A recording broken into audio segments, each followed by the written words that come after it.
Hello, everybody, and welcome back to the 3DO Experience, the 3DO Retrospective Podcast.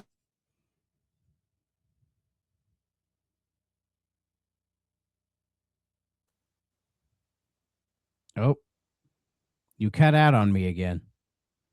Oh, Like right in the middle of the intro, you just died. I assume you asked me how I'm doing. I'm doing great, Bill. My hands are full nowadays because I bought some handhelds. Thank you, government. For those who don't know, you have to see the video version. I have the Switch 2. I finally got it. And I got the Xbox ROG Ally, the base one. Weirdly enough, the Switch 2 feels a little heavier than the ROG Ally. But, the Switch 2 is weighty. It's like a weighty little thing. Yeah. So, yeah, the Switch 2. It's a nice hardware upgrade. I compared the Switch 2 to like the PS5 to the PS4 or the Series X to the One, where it's like it's a really nice hardware upgrade. You know, are there real games on it? It's a topic for a debate, but it's a nice thing to hold. Like in handheld, it feels a lot more comfortable, so that's nice, and everything just runs so much smoother on here, and it's a much nicer experience overall. Like, look, you can see the screen. Ooh, you can see my screen. So that's cool. And I did get. Apparently, they're getting rid of the Mario Kart bundle because to get the Switch 2, I had to go to like 3 different stores, and 2 of them didn't have any, and then one of them had just the bare Switch 2s. And then out of curiosity, I called GameStop, and GameStop said, "Oh, they're getting rid of the Mario Kart World bundle, so unless you find one, it's gone." And I'm like, "Of course, right when I get money, right?" So I went to the store that had them, bought the bare one, and here we are. So I'll have to pay the $80 for Mario Kart World in the future, probably when I get paid. So just to have it. So instead, I bought Bonanza because that was like the one game I was like really interested in playing. So I put a few hours in it, and it's all right. It's all right. It again, this feels like much in the way of like Mario Wonder. I feel like I'm being gaslit about this game because all the reviews are like people praising it to death and saying it's one of the best things like ever. Like it did my taxes, it found my wife, everything's great, right? But I'm playing it and I'm like, it's fun, but I'm not like in love with it. Like it's, I don't know, it's like Mario Odyssey, but you can just punch everything to death. And it's like, I feel like it's going to get real repetitive real quick. I found the gameplay to be very compelling, and it to be just a generally fun experience, but I still think Odyssey is like a better game overall. Oh yeah, it doesn't top Odyssey like at all. So honestly, I prefer Bowser's Fury. That's fair. But I'll play Bonanza through the end, of course. Why not? It's like the one Switch 2 game I got, so I might as well. Yeah. And then this boy, the old Xbox ROG Ally. This is the base one, so the white one, not the X. I like this guy quite a bit as well. He was lighter than I expected, but he's very comfy in the hands. It has like the bigger like Xbox style grips. So nice. And like the sticks and the buttons all feel really nice. You have like the full screen experience. So it's basically, if you're an Xbox guy, any game that is play anywhere, you can just natively install it on here because it's just a PC pretty much. And the Xbox Play Anywhere, like not every game gets it, but the idea is if you buy a game on Xbox on the console and you want to play it on PC, you can just install it there. You essentially bought 2 versions of the game. But of course, not every game has that because it's hard to convince publishers that it's okay doing that when some of them would be like, oh, they would just buy it on Steam again, even on a sale, So... but I've been messing around. I haven't gone super deep in the testing, but I've been messing around with like the emulators, like going to the desktop, downloading all the emulators, running ROMs and all that stuff. And it all seems to work fairly well. Haven't gone into like PS3 yet because I tried to do 3D Game Heroes because of your and Rick's great episode on it for Pixel Project. But apparently 3D Game Heroes doesn't run well on our PCS3. God damn it. Weirdly technical in like best places. Yeah, so it just wouldn't run for me. I tried, I just couldn't get it to run. Unless I'm doing something wrong, please feel free to let me know. But also, PS3 emulation is weird because they want the update file from Sony's website. I feel like I just haven't figured it out, but like GameCube, PS2, all that back works just fine. No problems. From what I've even played some native stuff on here, and it works pretty well. From what I read, I think 3D Dot Game Hero is just one of those weird games that's just notoriously difficult to emulate. Yeah. So, but apparently a lot of PS3 games still don't run. Like, I think every PS3 game you can boot it up on RPCS3, but do they all work? No. So that's kind of the issue. So, but yeah, hopefully I can get it all figured out and I'll go on like a God of War run on this guy, because that's kind of what I want to do. It's like the one Sony series that I'm like, I really should sit down and play all those because I probably like them all. So, you know, I mean, I can get all the PS2 guys running just fine, the PSP ones. It's just God of War 3 is going to be like the tricky one because of PS3, right? Yeah. But this guy has Steam, so I can get, I think, is it just God of War 2018 on Steam, or is Ragnarok on Steam too? I don't know. I know 2018 is. I haven't seen Ragnarok. Well, I haven't even bought Ragnarok yet, so. Neither have I. But I'll find out. But yeah, I've just been messing with handhelds lately. So it's been both of them are on Steam. Hell yeah. I still gotta mess around. I will buy both of them on a sale. I still gotta mess around with my PlayStation Portal. I finally got one of those things. I just haven't had the time to sit down and figure out how it works. Isn't it just like a cloud streaming thing? Something like that. It's I want to see if I can get Tales of Berseria running on it, and I can just play that while watching. Well, because this guy this guy's a cloud streamer as well, but I haven't tested it at all. So that I don't know. I could try to see if Berseria would run on this guy, but to be determined. Nice. So yeah, I'm all handheld crazy right now. I even bought one of the little express cards for the Switch too, because they were running them on a sale. So I was like, I might as well just grab it while it's here. Yeah. That's really all I've been doing. What have you been doing, Bill? I went to Texas. That's been my that's what I've done recently. He's avoiding income tax, people. No, I went to go watch cars go fast around Cowboy Stadium because why not? Was Jerry Jones there? He was, and the cheerleaders were. And did you say hi to Jerry? No, because he was like really far away. And I would have went up to him and been like, "Why'd you trade Macca?" See, I don't know some about glory holes. Or ask him about glory holes. No, I was too busy trying to cross the pedestrian bridge because my God, it took they did not plan the amount of people there. Crossing the bridges to get over the track was a nightmare. It was fun. Otherwise, it was cool seeing like the area. Like it's beautiful there. Like yeah, your nose looked like it had a fun time. Oh yeah. Ironically, the nose doesn't hurt at all. My arms are a little rough, but yeah. That's what happens when you go from it being cold and rainy and snowy to 80 degrees and sunny. Yeah. All us pale whites out here, you know. Oh yeah, like I just burn. I don't tan. I can tan, but it's an issue. So the amount of effort it would take for me to tan just isn't worth it. Yeah, for sure. So yeah, so Bill, why don't you tell the audience what we're doing this week before we get into the news? All right. Well, for this week, we're going to do something a little fun. We're not covering a game mostly because of scheduling issues. We'll get to that. We'll get to our original plans later. But this episode, we're actually going to be reacting to the 1995 E3 presentation that 3DO did. Their only E3 appearance, which happened to be at the first E3. And it was something. That's the best way to describe it. I have not watched this at all. I assume you have, Bill. I've seen it like years ago because I have watched this entire presentation. Like you can find it online. You have to piece it together. There's no like full rip of it anywhere. But I mostly know it's hilarious. The thing that's hilarious about 3DO is they're notable for being there, but they're like not even close to being the most infamous things that happened at this presentation. Oh yeah, not even close. But we'll get into a bit more of that once we start talking about the topic.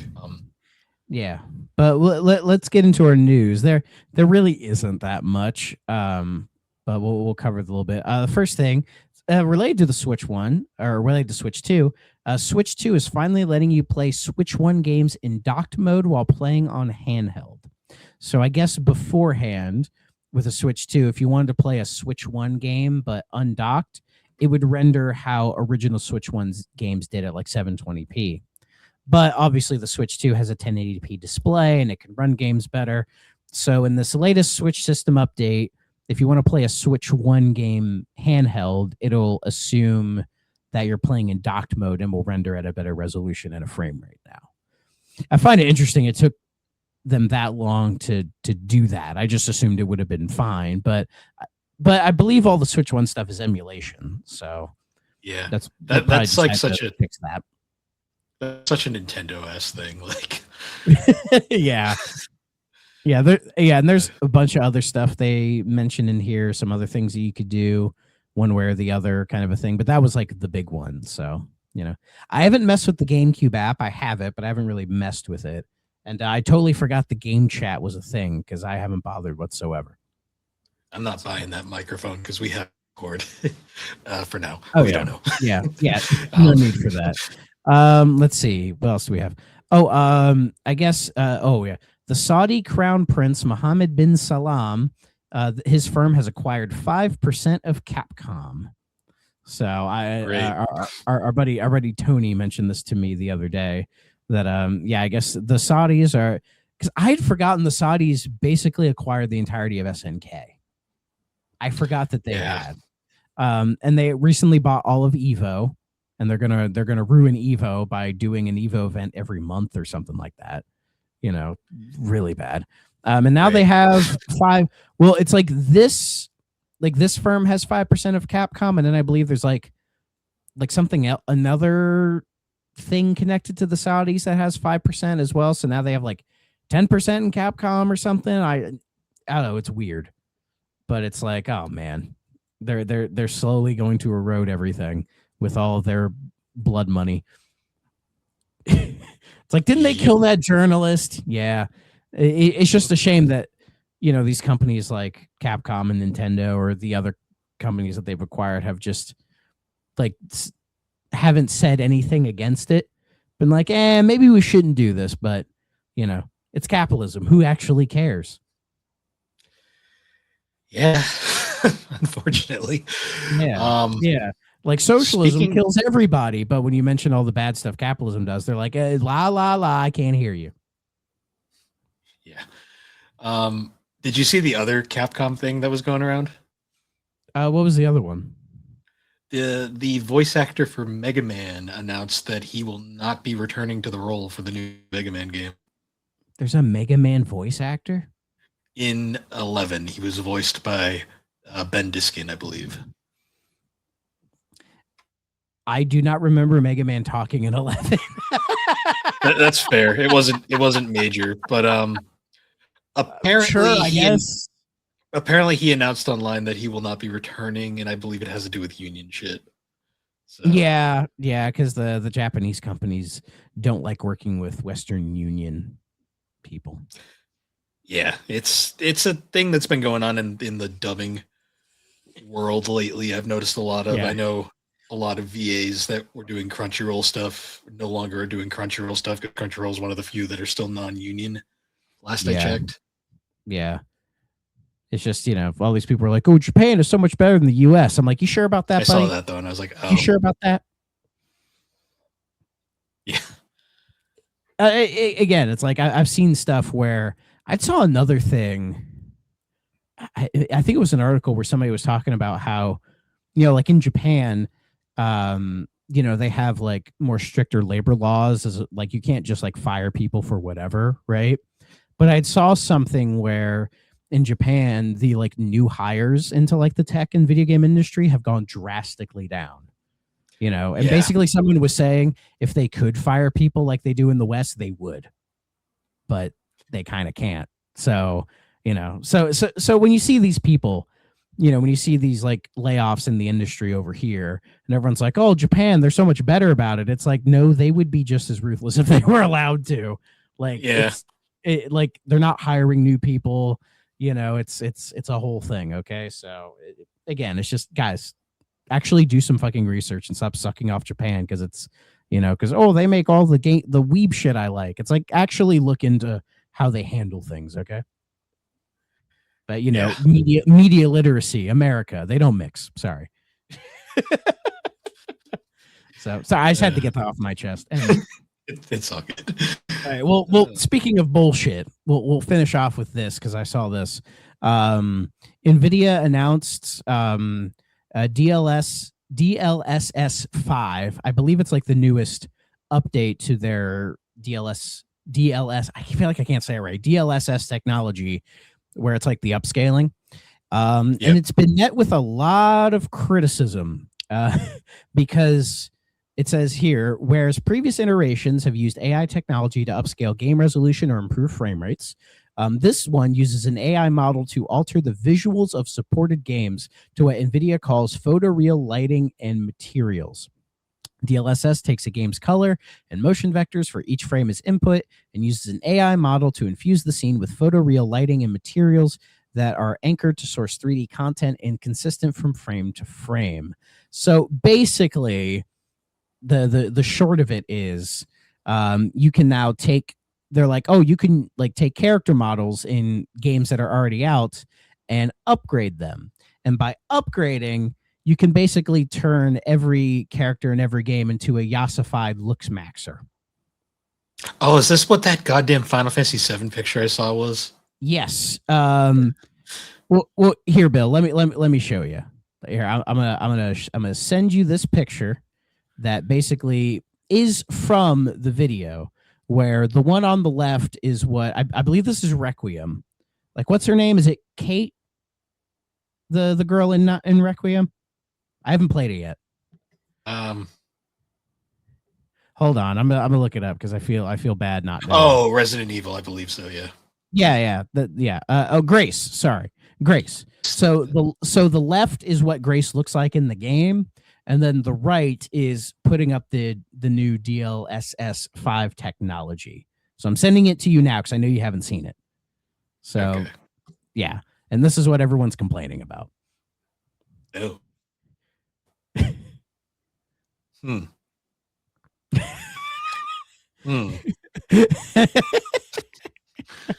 I see. So naturally people are just saying this is just a garbage AI filter you're putting on games with really out the company's consent, because there's a bit of that there. They also showed off like all these memes. Yeah. The memes for this have been great. Honestly, it's been funny. Yeah, they showed off this Starfield and Assassin's Creed Shadows as like their games to be like, oh, look at this or whatever. And then like Bethesda came out after it being like, guys, we still have control over this. We're not gonna make it so bad, we promise. Bethesda doing damage control, which is funny because it's not really their fault. You know what I mean? But like Bethesda just assumes they just assume it's gonna get blamed on them. Yeah, so they're just like, hang on, guys. They're like this is still under the artist's control. We're not. Basically, they're saying we're not going to cut jobs because of this. We promise. Honestly, I mean, their games are so big, they kind of need all the help they can get. Yeah. They got to get Elder Scrolls. They got to get Elder Scrolls 6 out of the door before we all die. And it'll still be broken at launch. But yeah, like people are kind of up in arms about this. Though to be fair, it is an option. You do not have to turn it on, which is nice. But still, it's like just seeing everything turn into just like, garbage AI filters and like trying to turn everybody into like, the incels' perception of what people should be, because the way they turn Grace, it's like, what are we doing, guys? Why does she have so much chin? Again, it's like, as I said, it's all these fucking weird chud looks maxer bros, who, are just like, it's eugenics is what they're doing. Like, that's really what I've for some reason I've been looking into looks maxing a bit because I've been hearing the term a lot and I'm like, what the fuck is all this? I've been doing some research into it, and I'm like, oh, it's basically just like white eugenics. That's what we're doing right now. Especially when I heard that there was like one or two like black looks maxers that tried to get into it and they got hit with racism immediately. Like immediately. Like they didn't even try to hide it. Like we're fucked. We're fucked. I'm waiting for the meteor. Yeah. Typhoon. Yeah. Big typhoon that just wipes all away. Well, I have my handheld, so I'll be able to, ride the wave playing something. So I'll be okay. I'll have a paddle. just use this. Like, let's go. Yeah. But that's the news. Not a lot of positive stuff, unfortunately. But no, that seems to be happening lately.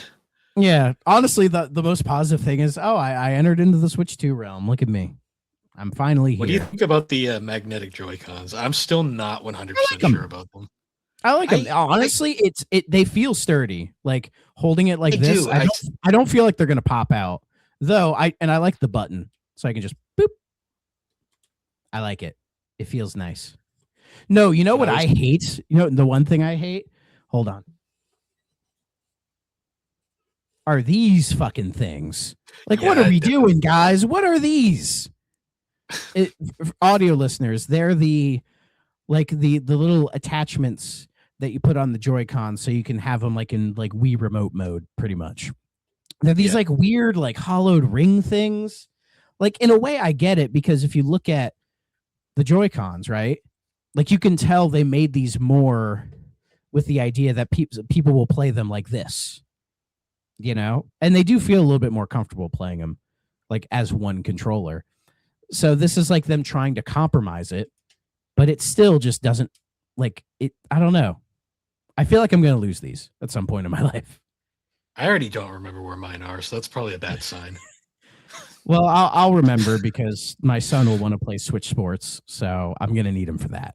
So I need to go find mine now because I don't know. Oh, geez. Well, and one thing I find really nice is that the Switch 1 Pro controller is usable.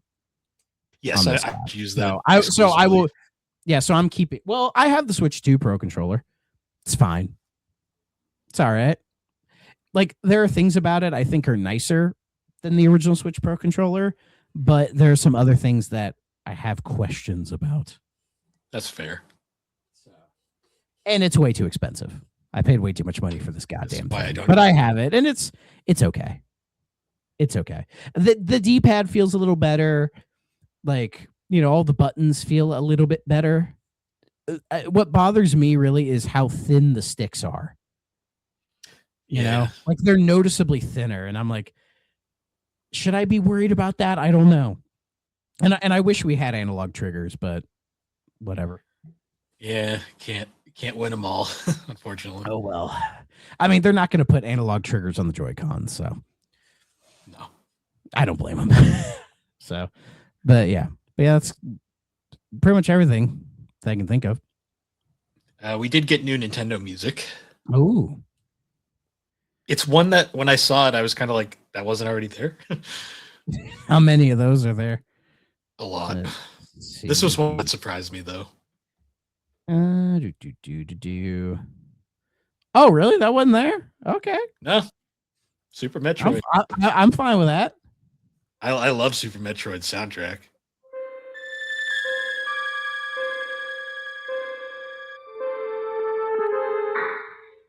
Where's the baby? Where's the baby? I love Super Nintendo music. I don't like it as much as some other people do, but Super Metroid is a good soundtrack, though. I mean, it's a good soundtrack to a good game. I prefer the Genesis sound card, just weirdly, but I love Super Nintendo, like what certain games did with it. It has more personality, I think. But I think it's fair to say that like the worst Super Nintendo music isn't as bad as the worst Genesis music. Well, the worst Super Nintendo music just sounds lazily composed. The worst Genesis music sounds like wet farts. So, yeah. It's your tolerance for wet farts, basically. Wet farts and twang. Like it's the. I love the twang. I love the FM synthesis twang. I could do that all day. So I mean, it's good, but when it's done badly, it's done badly. And it's oh, like, for ooh. sure, for sure. Like the best Genesis music was done by people who clearly know how to make it work. You know, and Mostly really first get party the Sega most out of stuff. it. Oh, there's some Yakuza good third party Shiro. stuff. Oh yeah, Like I would argue the interplay games like Earthworm Jim and Boogerman and all that sound way better on the Genesis than the Super Nintendo. Like they were made for that game. There's definitely like exceptions Oh here yeah. and there, and I still one of my favorite pastimes is still looking up like Sega Genesis remixes of songs, just because it's such an interesting, unique set. Yeah, yeah. So, but yeah, Super Metroid, good soundtrack and a good game. If you haven't played it, you should go play some Super Metroid sometime. You know, you should see what the big deal is. Yeah, and then play Fusion. Oh, for sure. But I guess we can get into the topic now. Yeah, let's the do first the first three. So a little backstory before we get into it. The first E3 was obviously the Electronic Entertainment Expo. R.I.P. Yeah, I mean, it's a concept that's How just many years has it been dead now? How many years has it been? Let's see. The final E3 was it 22?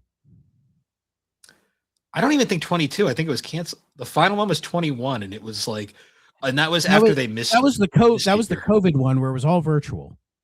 Yeah, no one liked it, so they gave up. Okay, I thought they tried it one more time. So it was 21. It's been 5 years. Yeah, because it ran from 95 to 2019. They skipped 2020 for these reasons, and then they tried one more. But by then, everything was digital anyways, and like all the companies were basically just doing their own presentation. So there was legit no reason for E3 to exist anymore. And then they were going to try it again, but I think they were having a hard time getting companies to like buy into it. Because if I remember how it worked was the ESA would charge companies for like floor space and like, you know, time basically to like it was floor space originally when it was the physical event. And then when it was the COVID one, it was like essentially buying ad time, you know, like for pretty much like on TV or whatever. And yeah, all these companies were like, wait, if you're going to pay us to live stream our stuff, like we could just hit record over on our end and just do it. So what's the fucking point? You know, like I think Nintendo, yeah, when they went to the direct format, and was it 2013? It was around like the Wii U time. I believe so. That was really the beginning of the end of E3 right there. It was going to be a slow death because people were going to take a long time to adopt it.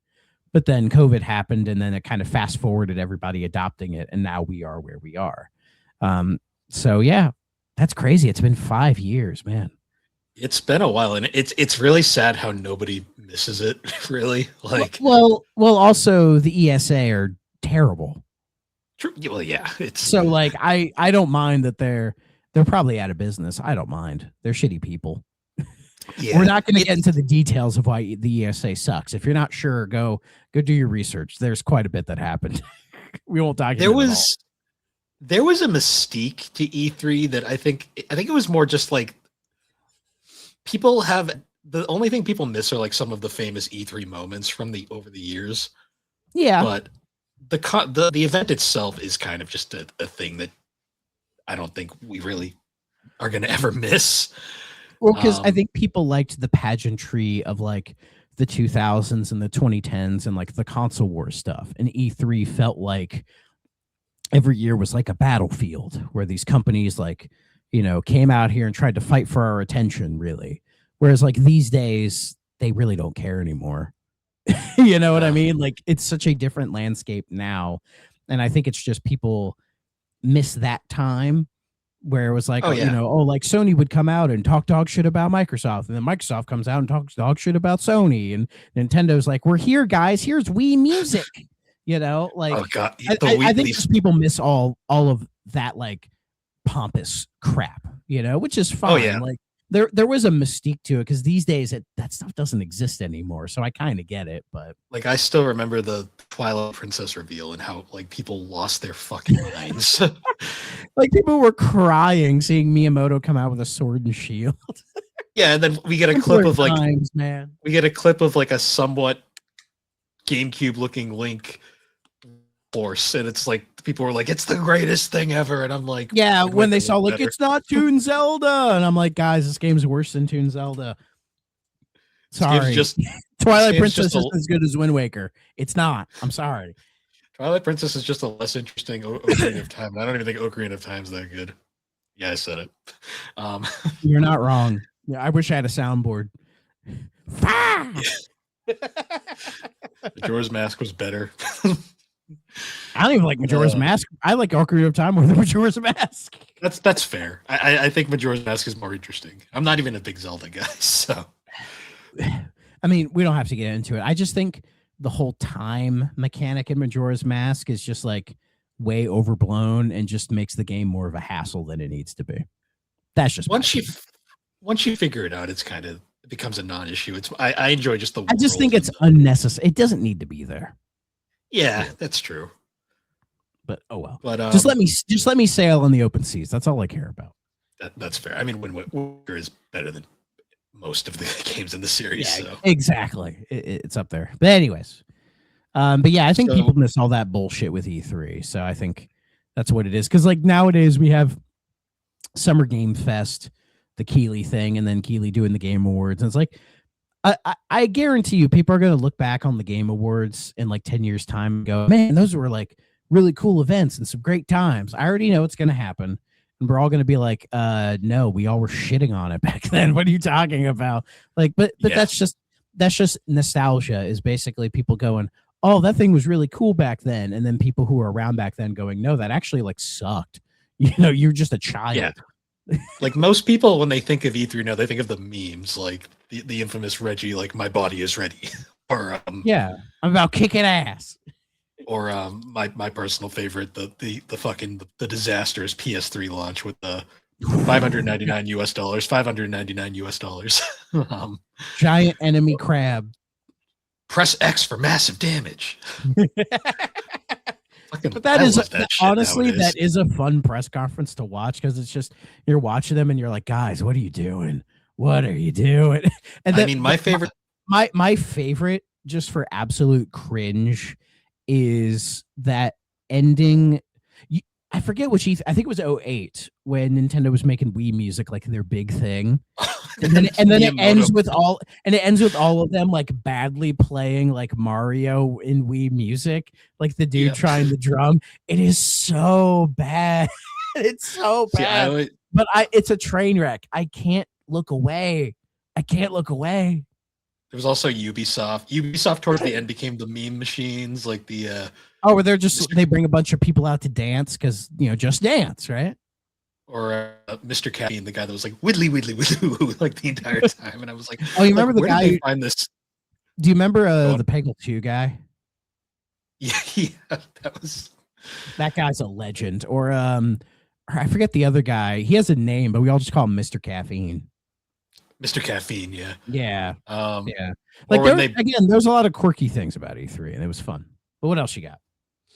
There was also that one Sony year where like Sony had like a run of just bad E3s, and then they were finally having one that looked really good, and then they ended it off on the fucking like Magic Book series or whatever, Wonder Book, whatever that stupid PlayStation Move thing that bombed. It had to be like 2011, I think. It was before PS4, it was PS3, but I always remember it because it was like the thing. I think it was around the time they were finally starting to get their shit together, and then it's like, wait a minute. It's like I think the joke was someone was like, I forget who had said it, but they described it as like Sony's running up the mountain to grab like the Olympic torch, and then as they're halfway up, they trip over this book, and then they just stare at it for like 20 minutes, derail everything, and then continue up the mountain. Yeah. Do you remember the it was the Xbox one where they unveiled Kinect? Oh yeah, virtual trip to Disney World. or Kinectimals, where they had that like little girl like awkwardly stand up there and pretend to like be licked by the little tiger. Yeah. Oh my god. Oh, I'm getting like Mio, where it was like basically a Kinect AI chatbot that was being made by the Fable guy, Peter Molyneux. Like, what are we doing here? Like, it was. Oh yeah, the Milo. I forgot Milo. about the That's Milo. what it was. God, I was thinking Mia. Yeah, Milo.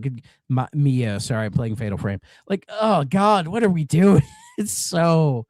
I think one of my favorites was the year Sony had the Vita out and they were unveiling like how you could like remote play games, and the game they showed off was like Far Cry 4. And I always remember because like the guy who was announcing it was like super extra for no reason. Or we're gonna play some Far Cry 4. And I'm just like, Jesus Christ, man.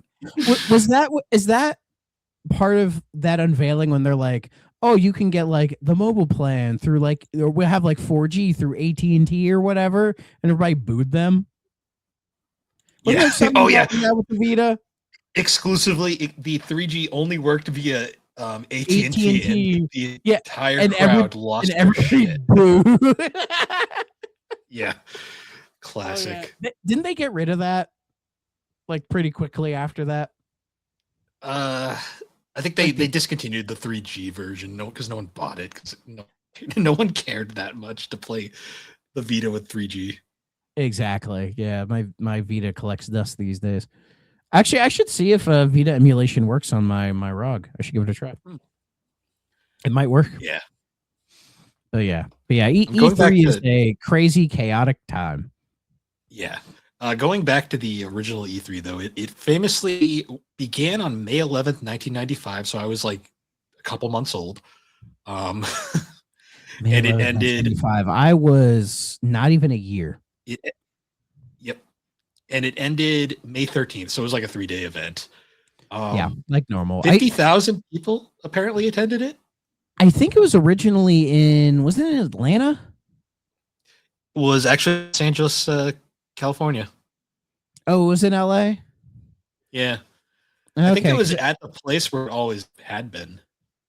Well, because I know they moved at one point to Atlanta. Oh, maybe they did well, I mean, they did that weird year where they split it in half and they had like E for All and all this other weird shit. I hold on. I gotta see. You know what's, hold on. Oh, so yeah, really it was E3's 97 and 98 were in in Atlanta in the Georgia World Congress Center. And then 95, 96, 99 to 06 were in the LA Convention Center. They did 1 year in Santa Monica for some reason. And then I believe the rest of them were in LA after that. Yeah. So there we go. But so obviously, because I think those years in Atlanta, the first E3's at one because it was cheaper. Oh, they moved to Atlanta because they couldn't get the convention center, so that's why they did Atlanta those couple years. So anyway, but yeah, so we'll go into some of the other things that happened at this E3 after, but first we're going to talk about the actual 3DO presentation, because 3DO had a presentation at this one in like their last year of being relevant as a console manufacturer. Yeah. And their presentation was a thing. That's the best way to describe it. Well, and looking at this, the presenters at the original E3, for those curious, are 3DO, Atari, Microsoft, Nintendo, Sega, Sony, and SNK.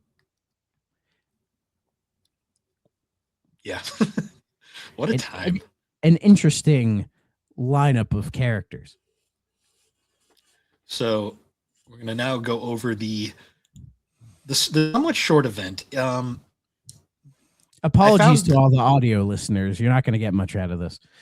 Yeah. Well, you'll hear the event and you'll hear our comments on it. But yeah, so I found this on YouTube.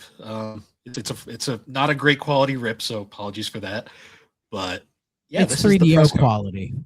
Yeah, it's in 2 parts. It's like maybe like 20 minutes. So let's do this. We're going to look at all the charts. I'd like to give you a brief update about the status of the 3DO business. A really brief update would be my taxi ride back from the convention today. My Russian cab driver wanted to know M2 announcements. What this big show was all about. And I told him. And he said, well, what are some of the products? So of course, I talked about my favorite product.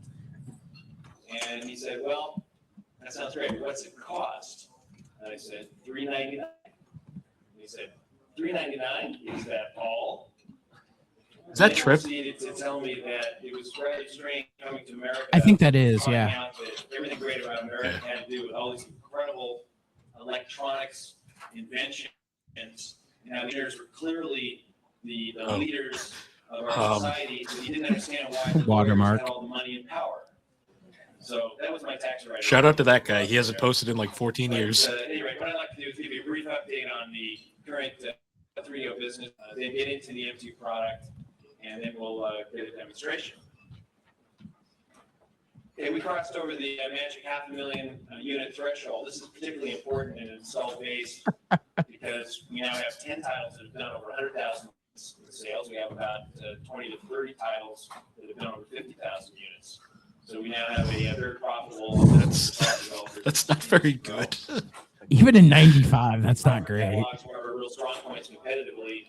Just this week, It would only hit 2 in total, so. Title for the 3DO system worldwide. And that's dramatically more, 10 times more than the number of titles that our new competitors will have in the market this year. The guy filming this And is you can like. see from the slide, not only are the Bro, a Steadicam exists. significantly, but there continues to be a very strong and growing backlog of Somebody's pager's going off. So we expect to finish the year with well over 300 titles. That's all the system would have. They've actually done well. They made it into the Babbage's top 10. Oh yeah, pause it. For our audio listeners, we need to know. Does that say Baggage's top 10? Who's Babbage. Baggage? Babbage's. It was a Who's Babbage? Store. It was like a retail chain. I don't think they exist anymore. Okay, yeah. For our audio listeners, they list Babbage's top 10 industry bestsellers for the 3DO. They are number 1, Gex. Number 2, Myst. Number 3, Return Fire. Number 4, Need for Speed. Number 5, FIFA Soccer. Number 6, Advanced Dungeons and Dragons Slayer. Number 7, Shockwave. Number 8, Jurassic Park. And no 9 or 10. But next to it, they have. Next. Yeah, that's just 8 out of 10. But to the right of it, we have what's just called Other Hits. And the other hits are Total Eclipse, Draw Mad Football, Road Rash, and Super Street Fighter 2 Turbo. And I believe looking at this list, the only game we haven't covered is Advanced Dungeons and Dragons. What I find really funny is the top 10, well, top 8's over here. And then literally, wait. That's 12. That makes it 12. 8 plus 4 is 12. I was going to say, though, in the other hits category, like literally 3 of these, and even 4 to a degree, are like some of the best games on the system. Like literally. But I think it's more just in terms of sales. Oh, it probably is. Like here's the games that are like selling the best. So, and just like in 95, like it is today, sports games are all over the bestsellers. Okay. It is just a common thing, guys. Oh yeah. Sorry, you RPG boys. You're not gonna beat Madden. I'm sorry. It's just not happening. Well, Final Fantasy VII hadn't come out yet by this point. So what's an RPG? I'm pretty sure. I think Madden would still consistently outsell Final Fantasy VII. Oh, probably. Yeah. But also certain Maddens are actual RPGs too. But true. Technically, yeah, bro. It's just bro math. So, but yeah, looking at this list, yeah, we haven't done the Advanced Dungeons and Dragons game yet. So, but that one we should probably do that one this year sometime because I would like to play it. I'm sure we'll get to it. All right, let's see where this goes. Selling products for all of the formats, including the cartridge systems. And there have been 8 titles so far that have sold well enough for Babbage's to make it in their monthly top 10, even though they're only available on the 3DO format. And we've had a number of other titles that have done very well. So we've had quite a few industry bestsellers. We have a great roster of titles coming at the show. All right. So I think why it was 8, I think he said, is that these 8 games have consistently appeared in Babbage's monthly top 10 best-selling games. Gotcha. I think is what he meant. But part of me finds that hard to believe because it's like, I'm assuming this is just for like that last like fiscal year, right? A part of me just finds that hard to believe because like if we're going like 94 to 95, like that fiscal year, like there was so much other stuff that came out that I feel like, and also like Super Nintendo and Genesis were doing incredibly well. So like doing way better than fucking 3DO. So it surprises me. You know, I'm not saying it's fake. It just looks a little sus. Yeah. Interestingly here, there's the list of upcoming titles for the 3DO, and Oh yeah. some of these never came out. Like, Yeah. Well, notably, what's 11th hour? I don't know what that one is. I'm gonna look that up because I'm Yeah. curious. I've seen Magic Carpet before, but I'm not sure what that is. I don't know if that came out on 3DO. I know it. Searching 11th hour doesn't give you a helpful result, by the way. Well, game. here, let me. Yeah. 11th hour Oh, game. that is not what I was expecting. Oh, it's the sequel to The Seventh Guest. There was a sequel to The Seventh Guest? I shouldn't be that shocked. But yeah, it says here a 3DO version was planned but never released. Interesting. Seventh Guest didn't come out on 3DO either. It did not. That's actually fascinating because... So that's weird. It would get the sequel, but not the original version. Well, so 11th hour never came out. EA Baseball definitely didn't come out because baseball is one of the things that we didn't get an American version like game over here. Yeah, there are some Japanese baseball games on 3DO, which we'll get to at some point. And then NHL 96 also did not come out. Surprisingly, I guess. I found that one a little odd. Yeah, so Magic Carpet was a 3D flying game developed by Bullfrog, published by EA. It came out on computers, PlayStation, and Saturn, but did not come out on 3DO. It doesn't even reference, like the Wikipedia doesn't even mention that a 3DO version was in the works. It does. It actually does down here because it was also going to come to the Jaguar CD at one point too. Ooh. So you could buy your Jaguar CD and it wouldn't work. So some of these games, as you said, did not come out. So, but ironically, all the other ones. Go ahead. I was going to say most of the other ones that did we have covered, like Wing Commander 3. Slam we haven't Jam. done Killing Time yet. No, it's actually crazy. Blade Force hadn't come out yet because Blade Force, that's like one of like the most like common games for the system that you generally tend to see. Yeah, like Primal Rage, Foes of Ali, we've done those. And yeah, funnily enough, seeing the 11th hour, I think it was a while ago, Seventh Guest is getting a full-on remake, modern remake. Oh, that's cool. So yeah, and they're maintaining the FMV like acting, like they're just getting new people to do it, which is cool. So that's cool. I'm not a big fan of the Seventh Guest. I think that game has aged horribly, but I have a lot of respect for it. So, and I will check out that remake because why not? Nice. All right, let's continue. We're showing dozens of new products. It's not dozens. This slide, particularly the sports area. Trip's confused. This year, particularly EA Sports. New He's trying his best. Like Primal Rage. Key hit titles. Like the guy in the background. Yes. Bro, Primal Rage is not material. Game releases by Studio 3DO, including Blade Force and Killing Time. So that's just a sampling of the titles we have. We've had a lot of progress in the marketplace. So there's a group called Tris. Did they make this in PowerPoint? The largest chains Probably. of retail stores in the country. And last year, we hardly even registered in the Tris database. What does TRSTS stand for? Wait. Last year, What is 32-bit awareness? Like what? I mean, if you think about it, like there wasn't that many 32-bit systems. There was 3DO, there was PlayStation, there was Saturn, Virtual Boy technically, and then that was it. GBA. GBA, yeah, but that's really it as far as 32-bit systems go.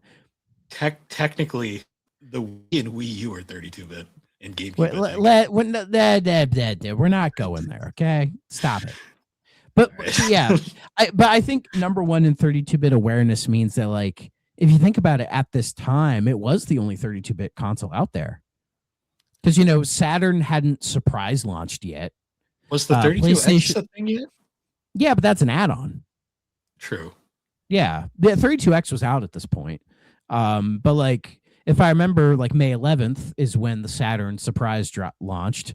big mistake. Was that weird Amiga 32 CD, whatever the fuck thing out at this that point? might have been, but who gives a fuck about that, right? So, but yeah, Yeah. you had like the Saturn was just about to launch, and then you had PlayStation, which was a couple months out. So technically, when it comes to 32-bit awareness, whatever that means, I mean, at that point, they are the only 32-bit console on the market. That's Really, fair. because Yeah, that other makes than that, sense. you have Super Nintendo and Genesis. So, yeah, number one brand in Q scores. What the hell's a Q score? Quality. Like Q Branch from 007 really likes the 3DO. I guess like quality, maybe quality scores. I don't know, man. Quantity. We have bunch of these in the stores. We can't sell them. 30% of the February Japan share. I don't like how that's worded. I think what that means is like February, like hardware sales in Japan in February of 95, 3DO accounted for 30% of them. I think that's what that means. And it's like, that's not bad. Like, that's not bad at all. So, because as we've mentioned before, 3DO did have a bit of a cult following in Japan. It did. And then, yeah, like 35% in TRSTS 3DO stores. What does that mean? Hold on. I need to know what that. You talk. I'm going to find what TRSTS means. So trusting the AI overview, which is sketchy. Apparently, it's teachers and resource specialists, but for some reason I don't think that's what they mean here. First thing I see is toy retail sales tracking service, a That system makes a used in the lot more video game sense. industry to track sales figures. Yeah, so this is like inside baseball we're looking at. So they accounted for 7.5% of hardware sales in general. I'm assuming in just North America. I don't know if it's like a worldwide thing. It might be. And then 35% in 3DO stores. What's a 3DO store? Like there's no digital storefront. Like, what does that mean? I'm assuming that just means like stores in general. I don't know. Be like brick and mortar. Like, I mean, there's no other way to buy a 3DO at that time. I mean, you can maybe mail order one in, but I don't know. It's 3DO was so weird because of the multiple variations and stuff. I mean, this market facts. I mean, I want to put facts in quotes here. Yeah. Well, like a lot of people joke saying 3DO had really no idea like what kind of conference this was supposed to be because like this is shit like this looks like we're sitting in on like a shareholders meeting. Yeah. You know? Yeah, this is this is made in like PowerPoint for Windows 95. Was Windows 95 out by this point? It might have been. I don't know. Maybe. But this is like very much like PowerPoint. I made a PowerPoint that looked almost like this in freaking middle school. Oh yeah. Well, it's interesting because the first E3 wasn't really attended by the clientele that like people would expect from E3. There was a lot of business. This is like business and journalists and like insiders kind of a thing. It wasn't meant for the public. Yeah, or it kind of devolved into that and became I mean, some people tried to argue like if E3 went back to being just an insiders only type event, maybe it could have survived. But it's like nowadays we have GDC, the Game Developers Conference, and that has kind of taken that over because where that is essentially like a closed door thing where unless you're like press or in the industry, you can't get in. It's just for that. So, which is something that I think that the industry needs that. Like a time where they all can get together and show each other stuff, like I think that's important. So, all right, let's move on. Represented 5% of the sales in these stores. In the month of January, it rose to 7.5%. Probably what was more interesting is back in December when it was only 5%. How many people do you think fell asleep in the crowd by now? 17 store chains in the survey were actually carrying 3DO. No, these people are here for this, man. Carried 3DO product 35% of their hardware was on the 3DO format. So this is part of a really significant. Yes, we know whose YouTube video this was. So I guess in December they were 5%. Now they're 7.5%. The PlayStation from Sony, the Saturn from Sega, they've been in the market now for a few months, and once they got through their honeymoon period, we were able to measure the fact that our market share on a sell-through rate was holding up. It was at 30%, for example, of the three systems in February. So those three systems have kind of divided the market in Japan. Oh, Also, okay. the company has the Q Score brand ratings. We currently rank first amongst all the gaming consoles in their brand value ratings. The other ones are Wow. barely out. Like, how is 3DO getting a higher Q score than the Super Nintendo or the Sega Genesis? I don't get that. Yeah.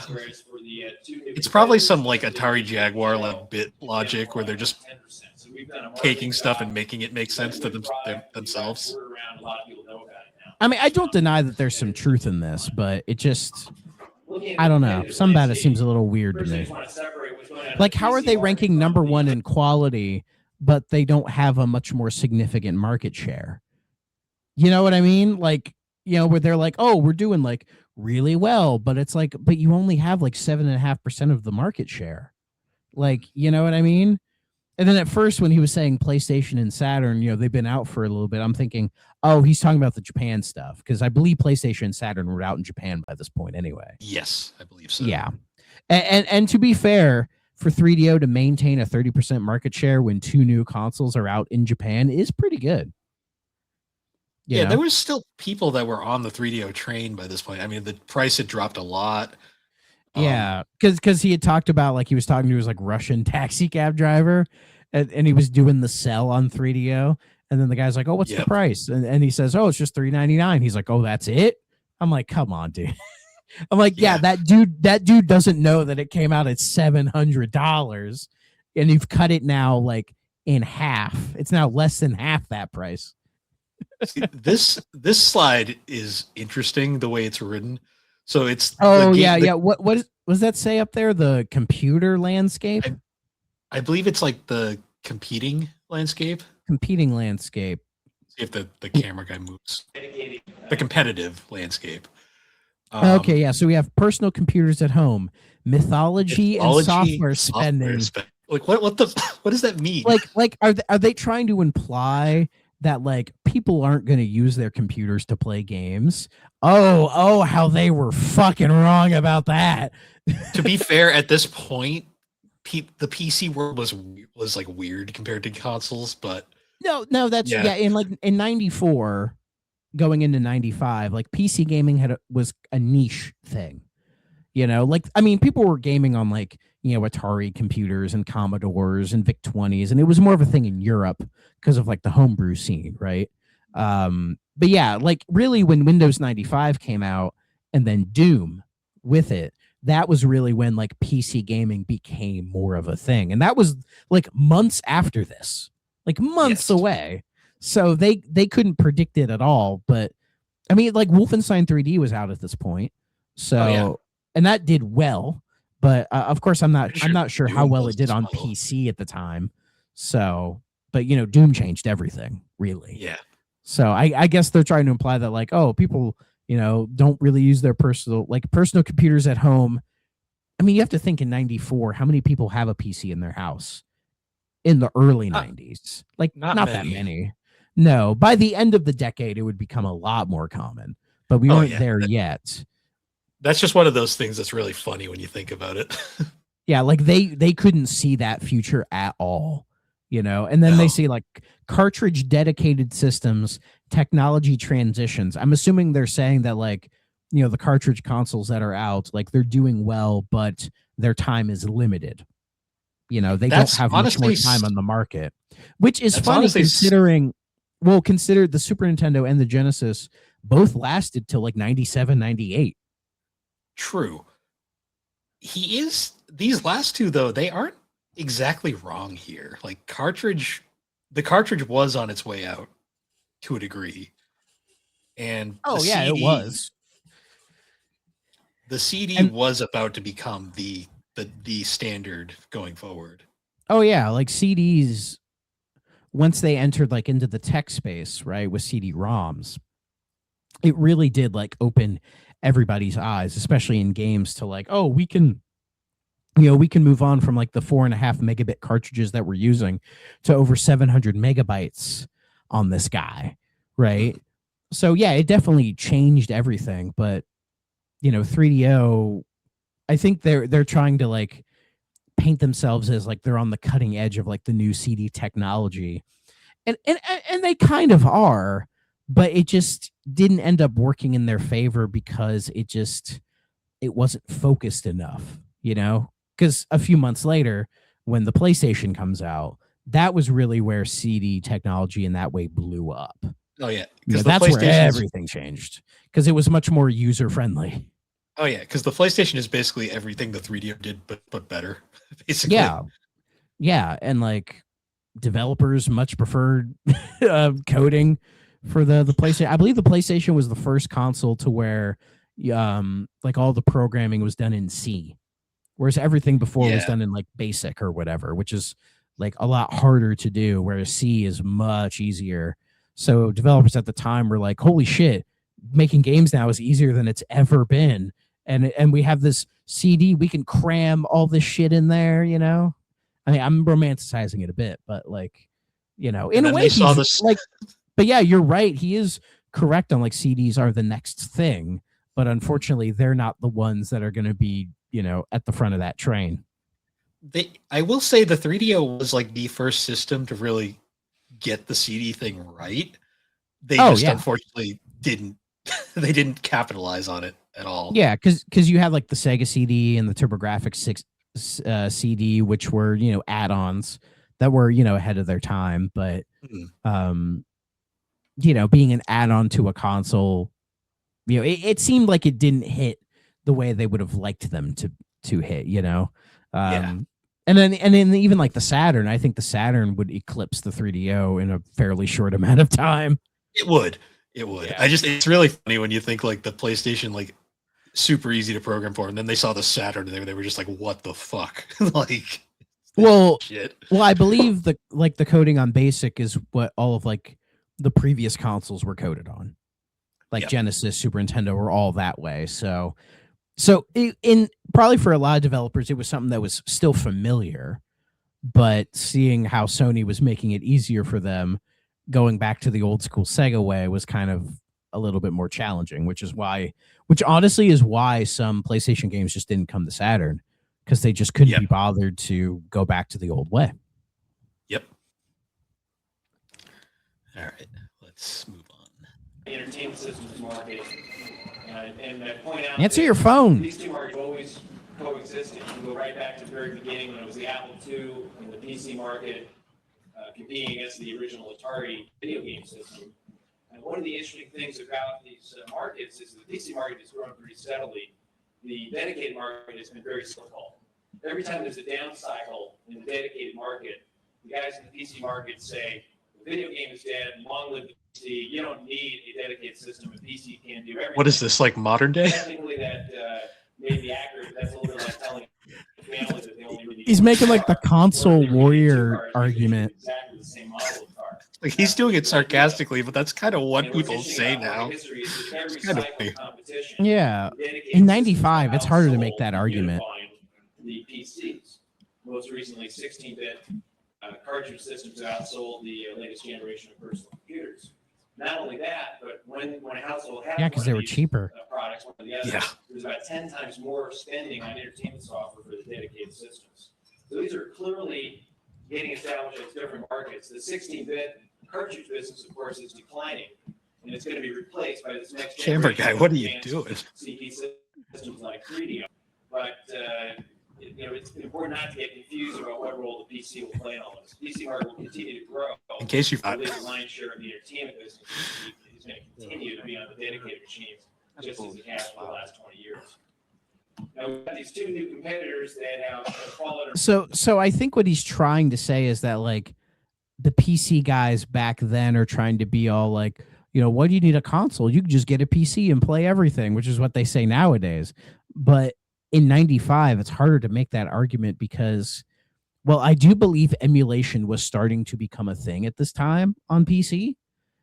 It was nowhere near where it is now, like at all. I forget the name. There was an MVG video where he talked about like a Super Nintendo emulator for PC that was out when the Super Nintendo was out, like in the early '90s. It was a whole thing. So watch that video if you're curious to it. But like they were trying back then. But really, like, when did like Nesticle come out? Wasn't that like 97 or something? Like it was like a couple. Yeah, it was a couple years after this. So, maybe those PC guys were on to something, but like for like the needs of the market at that particular time, it didn't make any sense. Like in a pre Windows 95 computer market, like they're much harder to use and they're very expensive.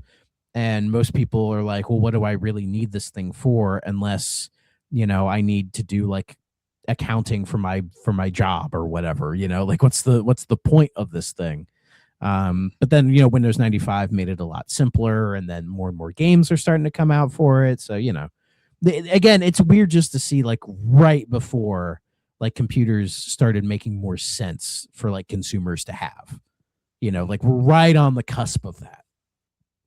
So one thing I find really interesting here is they're doing a technical comparison of the three systems. Oh, boy. Obviously the Mega 64 and N64 was not a thing really at this point. At least not enough is known. Because I think Nintendo when they officially or the first time they talked about the N64 was when it was Project Reality. It was like in 93 when they're like, oh, we're working with Silicon Graphics for our next like console or whatever. And I believe the N64 was supposed to come out in like 95 as the Ultra 64, but I believe it was this E3 where they delayed it, where they said it's going to come out. So. They're like, it's going to come out next year. We need another year to cook in the oven. That's why they went so hard on Virtual Boy. Yeah, but weirdly enough, I think the year delay benefited Nintendo because then they could see Sony and Sega kind of fight each other for the year and then see what happens. So by the time they hit in 96, it's like, oh, they've been out for a little bit, and people will have settled down about them, and then they will look more at what Nintendo is doing, kind of a thing. It felt in probably in plenty of ways it was technical, but also in some ways it was strategic. Yes. They just underestimated how potent the CD-ROM was going to be. Yes. Well, and also I think Sega and Nintendo and probably even 3DO to an extent were downplaying how successful Sony was going to be. Well, that's one thing I love about this right here is the shit they're showing here. This is the shit that doesn't matter.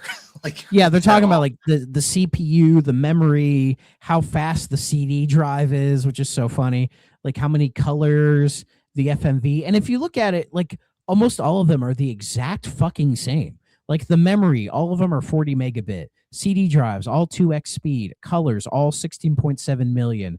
And then the FMV, the 3DO and Saturn have MPEG-1, which I think is the file format for their videos. And then the PlayStation's is JPEG. But then they have, for the MPEG-1 as an option, it's like, so you also have JPEG. Yeah, it's just such weird. Also, they fail to mention that the Saturn has two of these. Two 32-bit Hitachi SH7s. Yeah. It was a whole thing. We won't get into it here. And then 3DO was using a 32-bit ARM processor. So. Yeah, the 3DOs. Like I think the process. I think that CPU is like off the shelf. It is. It's actually the CPU for the 3DO was pretty good. It was the other stuff that made it weaker. But it wasn't like custom built for them. It was just kind of they were just like, oh, this will work as like the benchmark. Yeah. And I think that was part of the 3DO's like idea at the time was like, oh, we'll use like off the shelf like components to make our system. So people will be more familiar with them when it comes time to develop games, where it's like, oh, we don't have to learn this custom chipset that they've made. We can just be like, oh, they're using an ARM. Oh, we got this. I think that was the idea. And then Sony, that 32-bit R3000 I assume they made that in house. Yeah, it's a custom Sony chip, but it was a very easy to work with chip. Yeah. I mean, Sony had been making chips like that, I think, for years at that point. So they highlight the 40-bit megabit memory. Like in reality, 32 was fine. Like it wasn't a big deal. Yeah. It's when it says memory, I think that means RAM. Yes. Yeah. So I believe so. Yeah, but the 3D. But the thing is, the 3DO and the Saturn don't really take advantage of that 40 megabit RAM. Unfortunately, when they're bogged down by everything they're not showing here. Yeah. So, but it's This is just funny really funny. seeing them like downplay Sony because I've listened to like Jeff Gertzman a bunch, and he talked about, because he was in the industry at this time, and how like when Sony was announcing they were doing a console, a lot of people thought, oh, it was going to be like a 3DO or this other kind of like gimmicky thing that people know isn't really going to last. That's what people initially thought the PlayStation was going to be. Like, oh, they're vindictive over the Nintendo thing, and they're going to do some CDI garbage, and then that'll be that. But then the talk started going around the industry where it's like, no, Sony means business. Like, they're doing this the right way. And then, and that's exactly what they did. And then the rest is history. And then they killed everybody else. Yeah, for like 2 generations. Just murder. Yeah. Brutal. All right. Our footsteps to release an advanced system with multi-processors and a double-speed ROM drive. And you can see from this slide that technically these machines are relatively similar. They're really in the same ballpark. We feel that we. I love that adults. Why is adult? Man. Oh, let's get into this. So, or here, go a little bit forward. I need to see what it says up top. Kind of go beyond. I think. Oh, come on.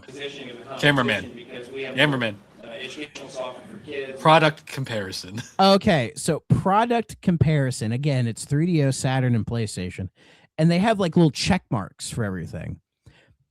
We don't know what these check marks necessarily mean. Like the first one is performance. All 3 of them get a check mark. What does that mean? I don't know. They perform well in bed. They work in your bed. Sure. Double speed CD-ROM drive. They all have that. Games. All 3 game systems have games. Crazy. Fucking crazy, dog. Though if you put like the modern systems there, it'd just be question marks. Yeah. Because people are stupid.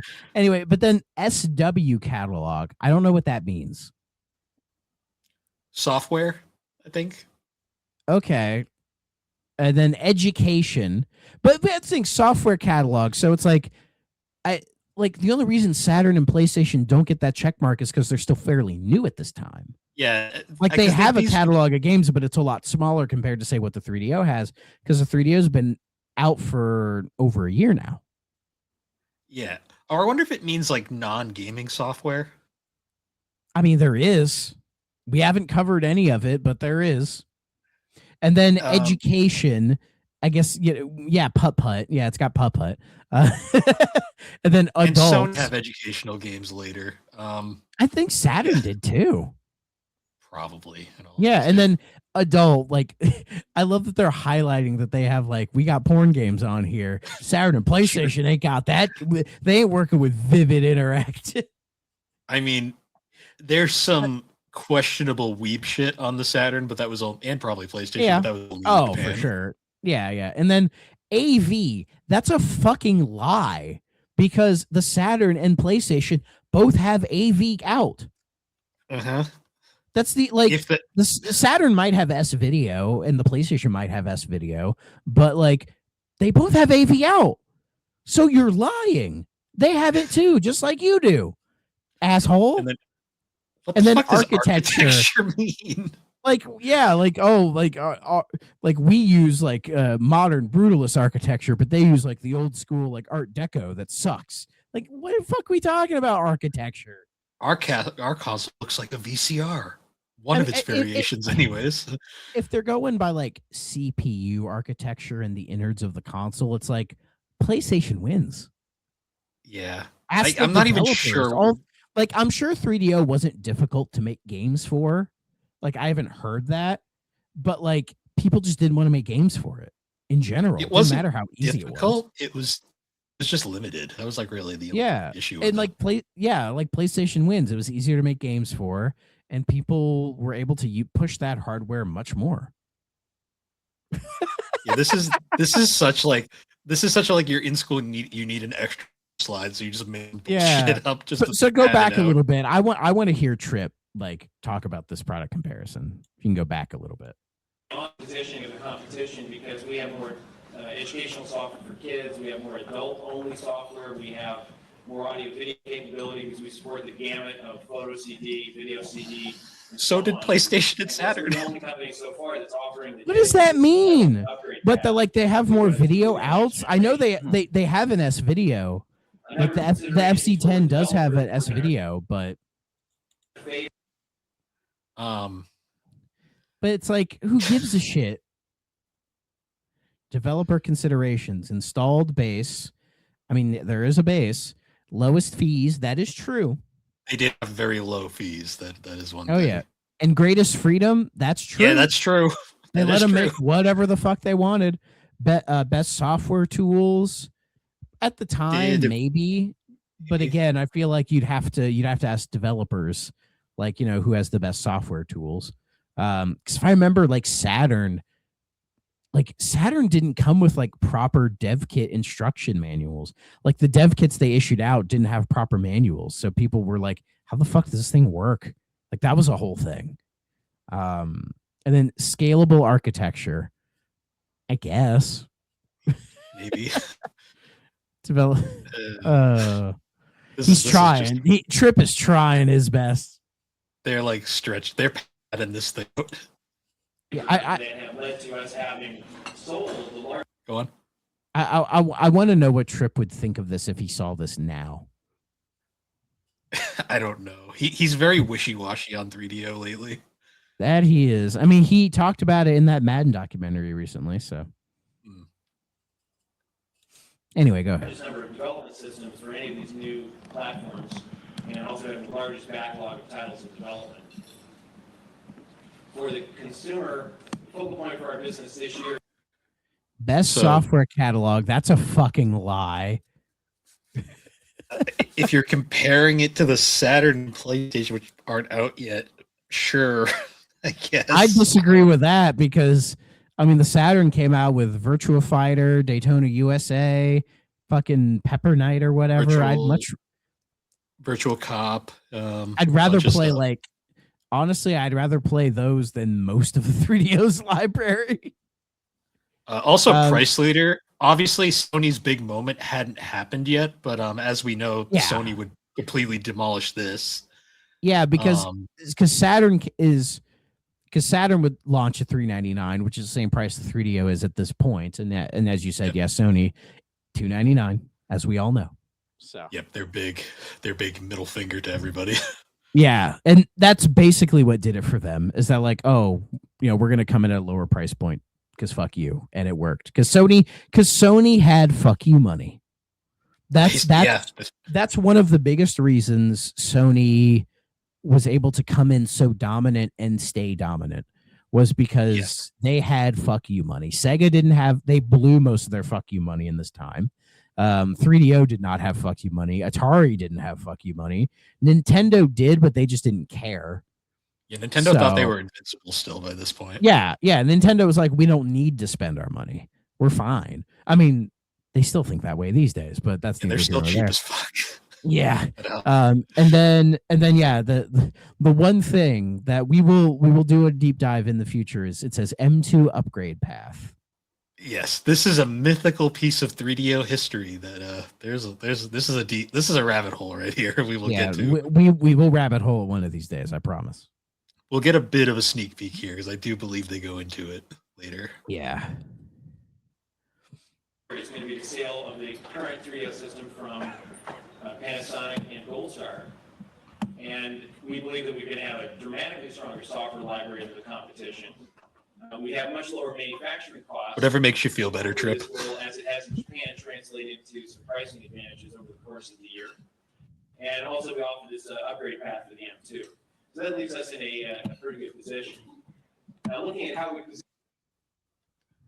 Okay. I love it. 3DO system, competitive, elements in place for 1995, whatever that means. And then I love that. Just competitive. Like, yes. I mean, weirdly enough, in a pre-PlayStation era, kinda. Yeah. You know, it's not like it was doing that bad. And then the 64-bit M2 system, learning curve. What does that mean? Chance for future leadership. I think that means it's like the M2 could become the future leader in the market. I think is what he's trying to say there. Yeah, maybe. Which no, and then do it right. I mean, Do if it you're gonna right. do it, I mean, as I've been told before by some lady friends of mine, if you're gonna do it right. I just like the implications. Like, we didn't do it right the first time, but this time we're sure to do it right. Well, we swear, pinky promise. What intern made this slideshow? Because my God. Oh. I like to think Tripp made it himself. He was proud of it. Oh boy. In our current 3DO system with the M2, we're really focused on the fact that the 1995 year, we're ready to really fire on all cylinders. We've got all the elements in place for a good year with the current 3DO system. We've hit a price point where we can move plenty of volume. We've got good hardware supply. We figured out the marketing formula. We've got a tremendous software. Dramatic sigh in the background. Very broad distribution now in many different countries and a lot of different retail stores. And basically, in finally getting a chance to see what the competitive products look like, even not taking the recent change in the yen-dollar exchange rate, which is a big problem for them, not such a big problem for us. We feel very competitive for the balance of this year.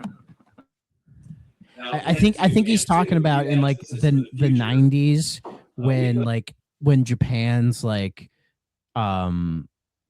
economics like kind of collapsed because there was a big bubble in Japan through the 80s, I think into the early 90s, and I think by this point that bubble had burst, and then they entered into a recession that lasted for like decades. Yeah. So he's right. Yeah, like Japan's economics did change. Like it was fairly recently at that point. So okay, that makes a bit more sense. Mm-hmm.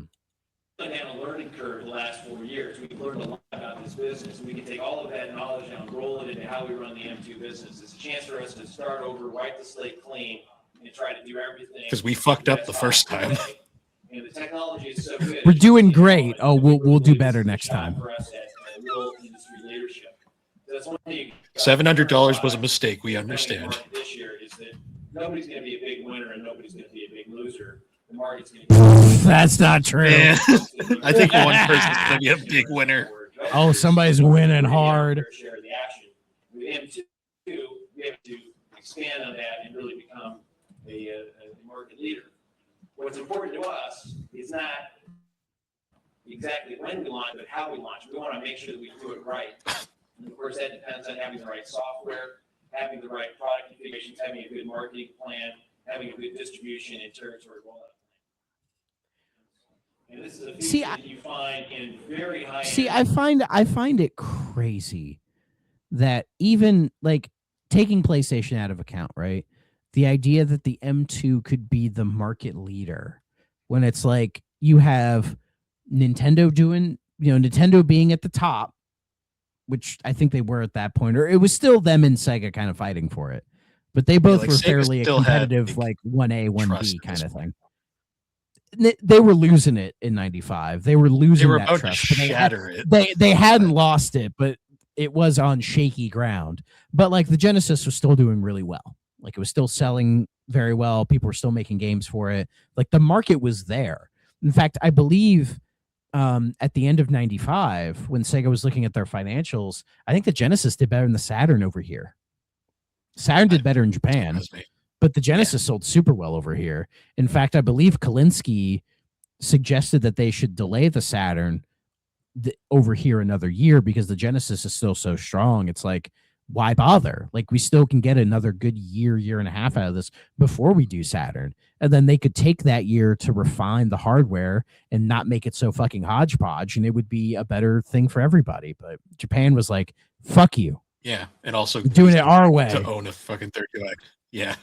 Yeah, it was a whole mess. But like, I just cannot see a world where 3DO can compete with Nintendo or Sega and beat both of them. I just don't see it because, like, we've played through a fair amount of the library, and like even the good games, like I don't know how many of them really rival like the best stuff on either console.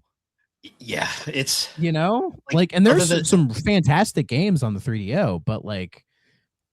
I just don't think it has enough to really be that. And we'll talk about it when we get to the M2, like the list of games that were going to come to the M2. Like, it's a pretty interesting list. I just don't know if it would have been enough.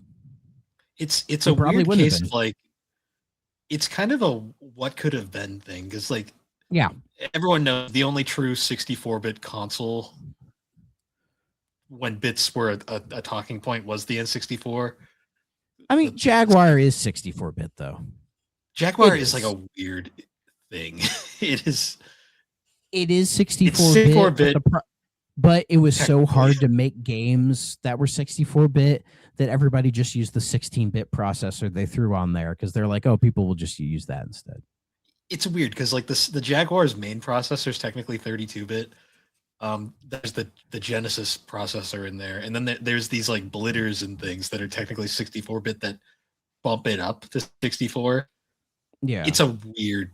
The Saturn is interesting. That's the best way to put it. Yeah, but the Jaguar is a 64-bit console. It's just it didn't, like, nobody really knew how to use it, so that's why none of the games really ended up being like that. So, but yeah, the M2 would have been one of the few 64-bit consoles on the market, but yeah, not counting like the PlayStation 2, I guess, because that's like the only other one I can think of. I thought PS2 was 128. It's the Emotion Engine is technically 64. Okay. The 128 was just kind of a buzzword because technically the Dreamcast is only 32, even though that one also gets 128'd all the time. Yeah. Well, I think once we hit the 128 bits, that's when everyone stopped giving a shit. Yeah, they're like, the number's too big. We're done. I think one of the subjects on the Dreamcast was 128, so they were like, it's 128-bit, and eventually people realized the shit didn't matter.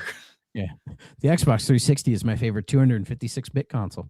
The 360 is technically the 360 is probably technically 32 because like bits actually don't matter that much. Yeah, it's whatever. It's whatever. All right, let's see what this blob is, or not. I guess. Is that MIP mapping? Go back. Go back. Cameraman. No, like you go back to the start of the video. Let's see if we can make it out. MIP does it say MIP mapping? Oh, there it goes. MIP mapping. System dynamically computes levels of texture detail based on distance from camera. Images appear to scale more smoothly. Images so texture scaling. No runtime penalty. No runtime penalty. Get your flags off the fields, kids. We're changing the rules. So no yellow flag.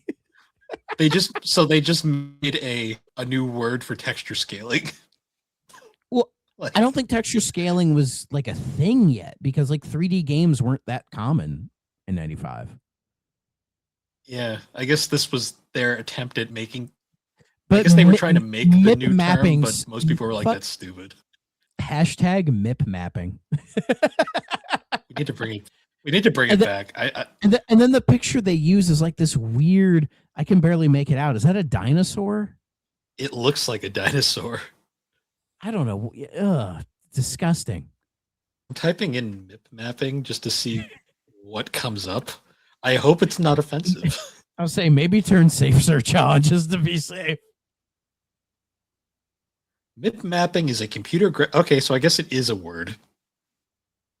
Oh yeah, it's got a Wikipedia article. Okay, 3DO. Okay, we'll give you. I'm sorry, 3DO. This is a real thing, apparently. We're so sorry, Trip. Please come on the show. Yeah. All right.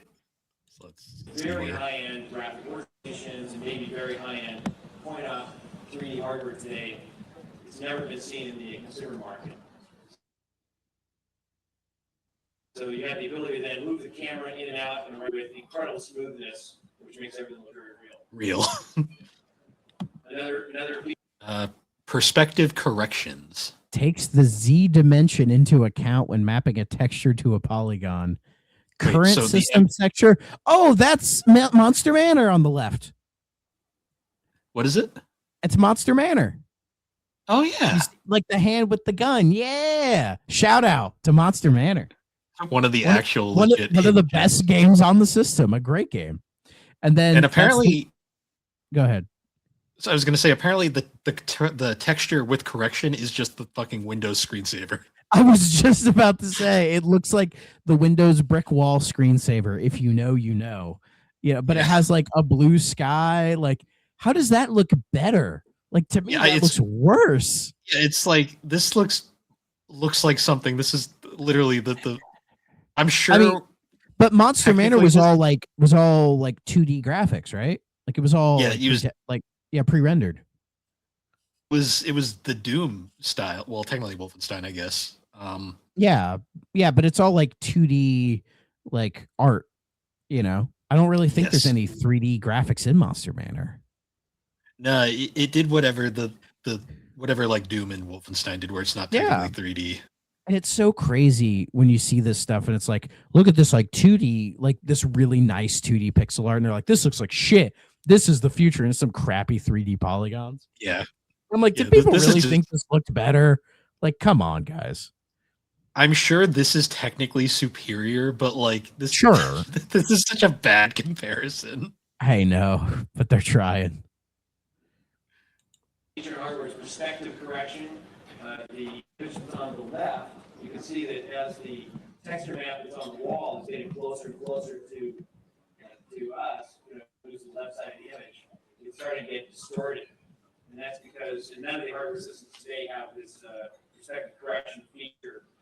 On the far side of the slide, you can see the brick wall is done accurately. The floor purposely was done without any perspective correction. It's a little hard to see here, but if you got a close look at it, you realize it doesn't look so three-dimensional when you're not using that feature. And we can use that feature all the time because it's hardware. Another Z buffer. There's some laughing back there. But the Z buffer. The fuck's a Z buffer? Traditional coin op or workstation feature manages complex objects intersecting dynamically, hidden surface calculations done by the system, big performance gain when using complex models. I don't know what any of that means. So Z buffering is a technique that does exist. So this is a real thing as well.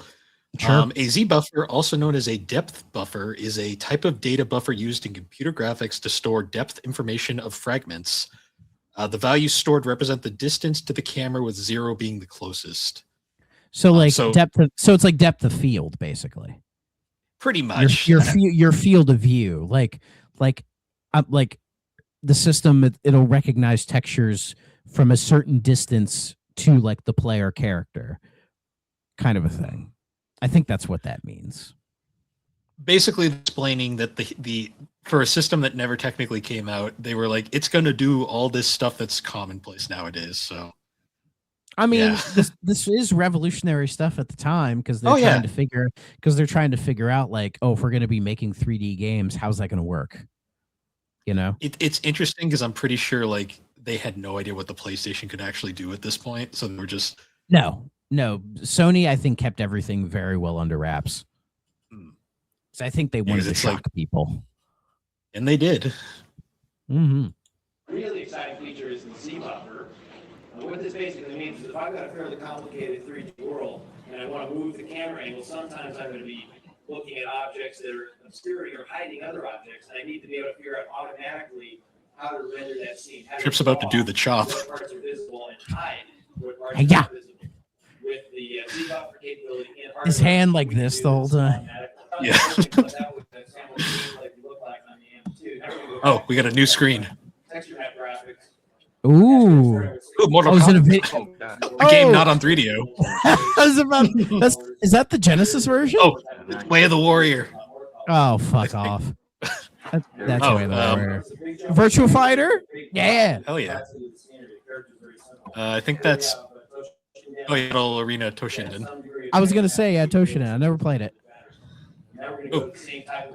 We're gonna see M2 graphics. Oh, all right. You'll see some army men. If only this video was smooth. Yeah. Actually, that window effect was kind of cool. Hey, get this dinosaur out of my Japanese house. Hi, lady. Oh God. What their pet. Is this fight? Give me a hug. Bro, this looks like fighting vipers. It's, What are you doing? Rah! that window effect is kind of cool though. It's the way they scaled Oh, it looks so bad. Hey, grow shading. We're going to look at Ridge Racer on the PlayStation, which does not have grow shading, and then we'll look at the Gorard shading. Gourard looks French. Jurard. it. Ridge Racer. It's Ridge Racer. Remember that one? This guy's playing Dilly bad.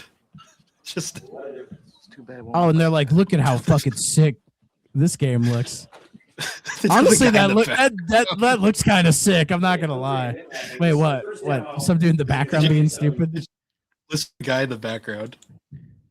When the guy's spinning, there's a guy in the background. I will makes the say best that- comment. I'll say that racing on M2 actually looks kind of sick. It's probably pre-rendered though. Just Oh, listen in yeah. the background Okay, what this okay. guy in the background says. these surfaces are.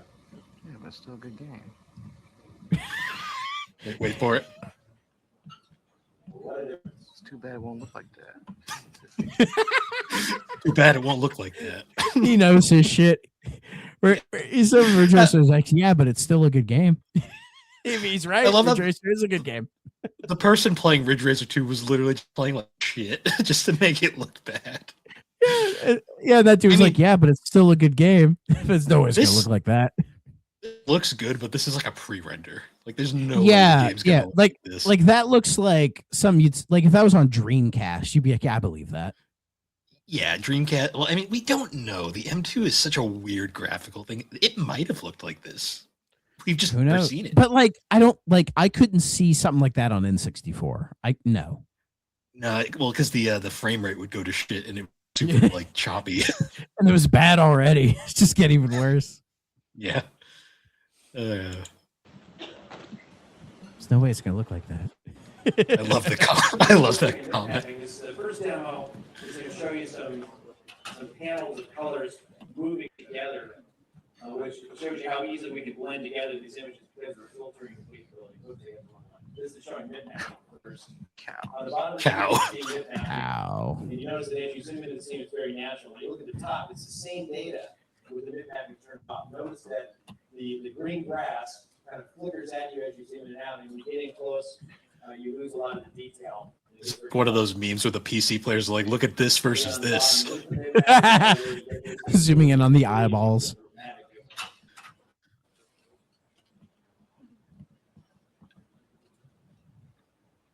Oh, Doom. Here's a Game that didn't run on 3DO. 32X showing, how Oh, I Doom. That's Jaguar. That was Jaguar Doom. Most likely. What is this? Ooh, I wish. That looks interesting. I mean, that looks kind of interesting. I don't know what it is though. I don't know what it was, but And then you woke up. Then you woke up. Take the car, I like the sarcastic cameraman. see through the glass. Respect. Look out the glass on the other side and see a building, and have your application automatically know how to make all that work without requiring the application to think about it. You can see this sort of seamlessly able to blend things together. Very high color resolution, multiple levels of transparency. Real key in being able to look natural. Okay, now we're actually going to go back and show Now we're you playing Wind the Waker. wireframe. Or is it Echo the Dolphin? Notice that there's a dolphin moving That's around. sailing on CDI. Because we don't have the color drawn, we don't have the Z button turned down. Notice the palm fronts are very simple and key as we go through. Now we're going to add the color. You can notice the scene will look a lot better. Notice now a lot more detail on the king wall and the water. The dolphin disappears. The boat's It looks kind of like a step behind Dreamcast, at least in terms of water. Sure. Again, you can have an unlimited frame rate. The problem is the video is so choppy. Like I can't really tell. Like if we could time travel and watch this in person, that'd be sick. Here's another transparency. Ooh, the dinosaur's back. Oh, there. Thank God you left my house. Now let's fight. It's the same animation. Yep. It's the exact same. Give me a hug. He's gonna do the bar again. I told you, it's the same animation. They just moved him.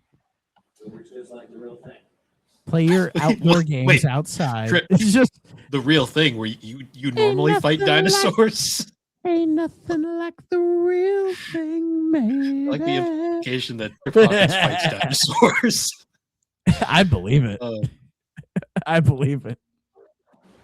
Okay, it's a little bit to tell because it's recorded on video, but the first Oh, my favorite MPEG. our Cinepack video, which is a software compression scheme common on 3DO and other machines. You'll notice some blocking artifacts. If you look around the guy's head, you see some of that blockiness. Is this a movie?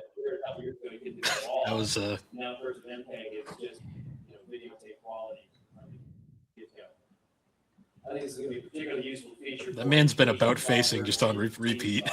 We're going to look at sort of a migration in the quality of 3D style applications, starting with Road Rash on the 16-bit machine. Notice the low frame rate, the limited number of polygons. Ah, Road Rash. Yes. He's laughing. He's like, Don't diss virtual racing. that's the 32X version.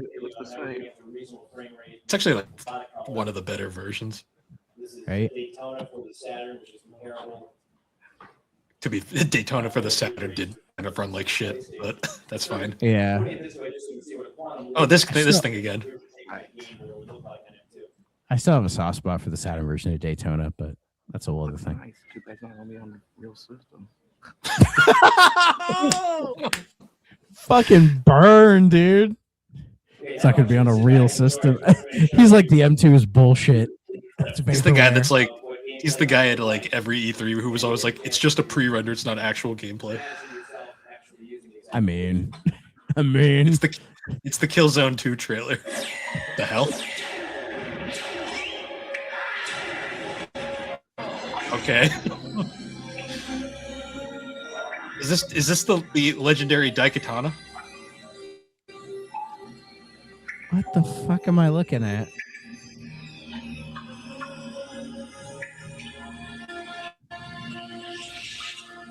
Man, Quake's Alpha did not look good.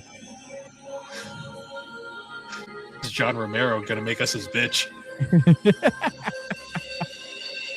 Trip Hopkins is gonna make you his bitch.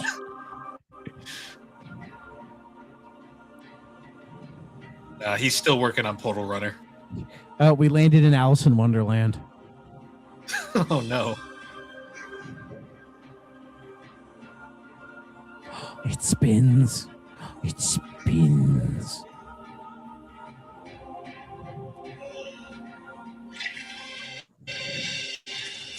Oh. Hi. I mean, I seeing hate when the your rug comes to life. I mean, seeing your character's reflection in a first-person game.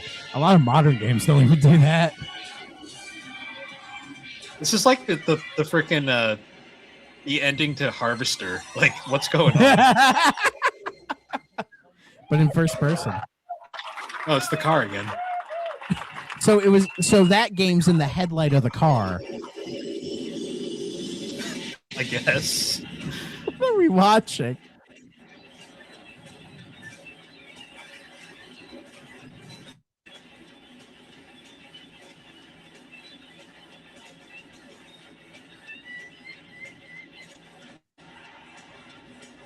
The player is not very good.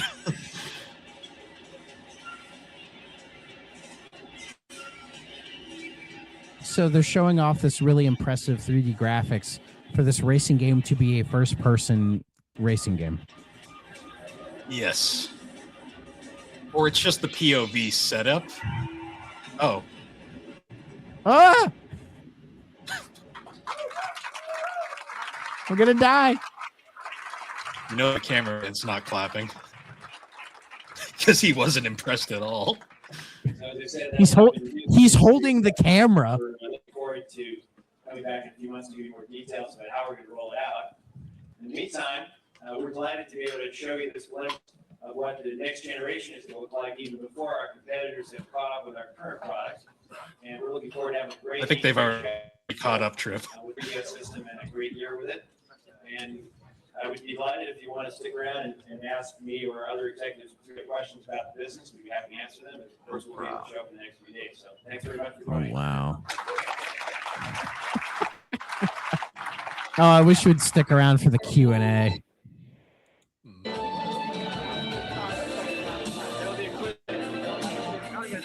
He looks so happy. If only he knew. Oh And wow! that was 3DO's presentation. What a I don't know what to think of that. I'm sold. I'll take 10. I do want to show one other image about 3DO's booth because this didn't really showcase it. But Please do. Please do. One of their marketing strategies for the first E3. So a lot of the booths would, because I know like Acclaim famously would bring like supermodels stuff to like the booths because that was the booth babes. Yeah, that was the era. 3DO also did this. I mean, but those their lasted like choice the PS3 generation, was- dude. Yeah, I have to bring up 3DO though because their choice was interesting. It was a choice. Oh, this image is terrible. It's super tiny. 1 second here, I gotta find a better one. I mean, it's being compressed on that super great MPEG. Yeah. Yep. See if I can find the article. Just seeing JPEG was so funny because I'm like, God damn it! If an image isn't a PNG, I don't want it. Yeah. Okay. So I'm gonna bring this up. It's super tiny. Yeah, that's shitty, but that is the booth for 3DO. You can barely see it. Those are the cheerleaders for the San Diego Chargers. Oh yeah, they're still in San Diego at that point. Okay. Yeah. I hope they got paid. I hope they got paid for that because NFL cheerleaders kind of get treated like shit. That's a thing. They get paid less than minimum wage. This is pretty bad. Yeah. It's just funny. Like they weren't even 3DO headed in San Diego. I think they were in California. Yeah, but there weren't any LA football teams at the time because the Rams had moved to St. Louis by that point. Yeah, the Raiders were in they were in Oakland because they were in LA during the 80s, I think. So.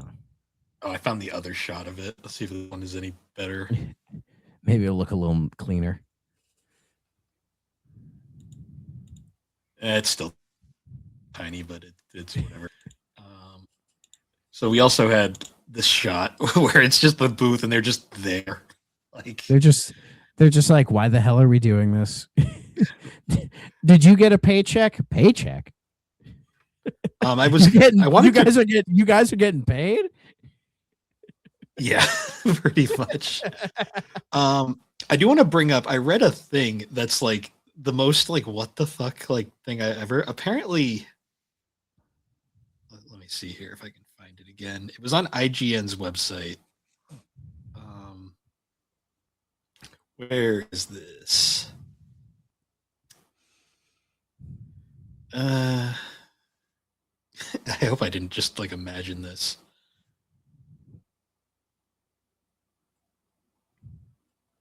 Okay, yes. Apparently at the first E3, according to this IGN article, in a boarded off section of the show, there was an interactive pornographic software manufacturer that had John Wayne Bobbitt, yes, that guy, and it says a guy who became an international celebrity for reasons later, was at the signing, and he was signing a copy of a game called Uncut.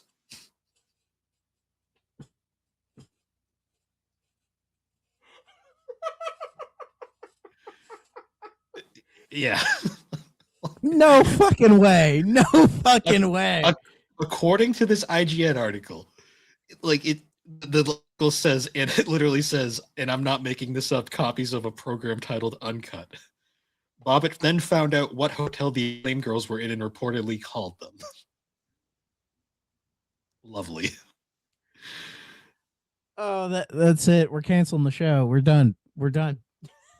The first E3 was wild. That's all I can say. That doesn't begin to describe it. Holy shit. It's just like, I'm dying. Oh my god. I don't know where to start. Oh God. Yeah, listener, if you don't know who John Wayne Bobbitt is, just do a Google search. You will be Okay. Whew! I found it. Tell me this game still exists. I have no idea, but you look closely there. There's an IGN article. Yeah, there's a whole IGN article about the first this section right here. Well, Just randomly brings this up. well, because IGN, I think IGN were around at this point, but they weren't called IGN. They were called, weren't they called like Planet Nintendo or something? Maybe. I'm not really sure. I want to look this up deeper. Do I really want to look this up deeper and uncut? I guess I kind of I might have to because I'm like, is that real? I have no idea. Oh my God. But yeah, that was the first that was 3D first E3, and it was something. My favorite part about it is how confident. Okay, so like, IGN was created in September 1996 as the Image Games Network. It was a content network founded by publishing exec Jonathan Simpson Bint and began as 5 individual websites within N64.com, which later was renamed IGN 64, PSX Power, Saturn World, NextGeneration.com, and Ultra Game Players Online. Huh. So that's what I was thinking. I was like, oh yeah, they were like, yeah, N64.com. Yeah. Anyway. Yeah.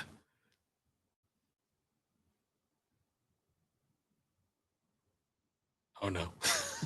Oh no.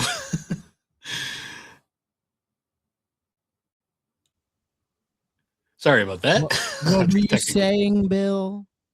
I was just saying, like, it was very interesting looking at the press conference, just how confidently, like, incorrect at times Tripp was, but also, like, he wasn't entirely wrong the entire time as well. He had some wisdom, but also a lot of it was just like him, like, him praying for something. I mean, if anything, it's just a reflection of like the first E3, because if you really think about it, if you watch like Sega's presser or like any other like company who did like a whole thing, it wasn't that different than this. It was like they were trying to cram like a shareholders meeting, a summarized like consumer electronics show thing. You know, they're trying to cram everything in there where they're like, you know, here's where our business is going, like financially, and then like here's the tech that's going on, and here's some preview of some games, you know, like it's all very rough shot. Like we don't know what we're doing, so we're just gonna try to cram everything we can in here, you know, without any showmanship. It's just Tripp up there being like, 3DO's doing fucking great, and here's why it's doing great, but we'll do better next time for M2. Like, what are we doing here, man? A lot of mixed signals, but very much. It so. is. I feel like I'm on Tinder again. Yeah, it does say a lot though when you do think about a lot of the stuff from this E3. Most of the most memorable moments are like the buzz moments, like Sony's the 299 or the Virtual Boy demonstration, just like stuff like that. Or the Atari E3 would be interesting to watch at some point, just because it is insane. Like there was a virtual reality helmet for the Jaguar at one point. Oh yeah, I've read about that before, and thank God that didn't come out. Yeah, but yeah, that was a fun little detour. That was actually more interesting than I thought it would be. Yeah. Shout out to the camera guy. I guarantee you, the YouTube channel is that guy. I think it might be because he was commenting in the videos. Like I said, I guess I should probably shout the video does shout him out like multiple times with that scroll. I mean, he hasn't uploaded, as you said, in 14 years. I don't think he can. No, his last upload was like 14 years ago, and there is direct rips of this guy's video on other channels. So yeah, so who cares? But yeah, I guess that should do it for this episode. We got almost 2 hours out of this one. That's amazing. Well, because we spent the time talking about the gaming industry in 1995. Yeah, and we did break down all the slides. I liked how we had our nice like intellectual breakdowns, and then we got Trip speak of like each slide after. We're like, what does this mean? And he's like, it means this. Like, oh, okay. We're just like, that still doesn't help us. A little bit, but not enough. Yeah. Uh, But yeah, so next week we will be back into our usual rotation. We had to move a game around due to scheduling. Next week we're going to be moving on with our next set of games, so we'll have a guest next week. Looking forward to that. Yeah, and I guess once again, guys, thank you for joining us on the 3DO Experience. You can find 3DO Experience on all the major podcasting platforms, and be sure to check us out on the Superpod Network, superpodnetwork.com. Awesome site with a whole bunch of awesome shows, videos, blogs. You were making progress on the new Thrack Ops, I saw, right? yes, the campaign is done. So I'm working on doing my proper research on some other stuff, so I can. I'm probably gonna be starting the recording very soon. So if I'm lucky, it'll be out by like Sunday or Monday. So we shall see. It's been a while since I've sat down and talked about a COD, but I'll get started on that probably by the time you're listening to this. Well, if you're not listening to it directly in the morning, but I'll be working on it soon. I will. Yeah, I will. So Thrack Ops should be out hopefully by the end of this week into next week. So I'm Nice. I'm ready to get back into the swing of things. So. Nice. And I guess all out. I was recently on the Play Along podcast for their 300th episode, talking about the 300 game on PSP. It was a thing. So be sure to check that out.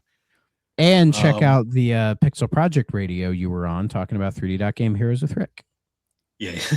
And me not knowing what the Fresh Prince theme sounds like. You can tell Bill doesn't listen to the hip hop. Not really.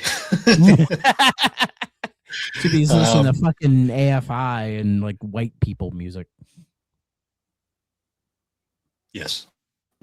Anyways. Yeah, and I'm not sure when they'll be out, but we did also do some writing for the Superpod Network. We're talking about our favorite GBA games, so be sure me and Thrak both contributed. Yep. So. Yep. I don't know if Aaron's still on vacation, but he might be. I don't know. He might be. Whenever the boss man posts, they'll be there.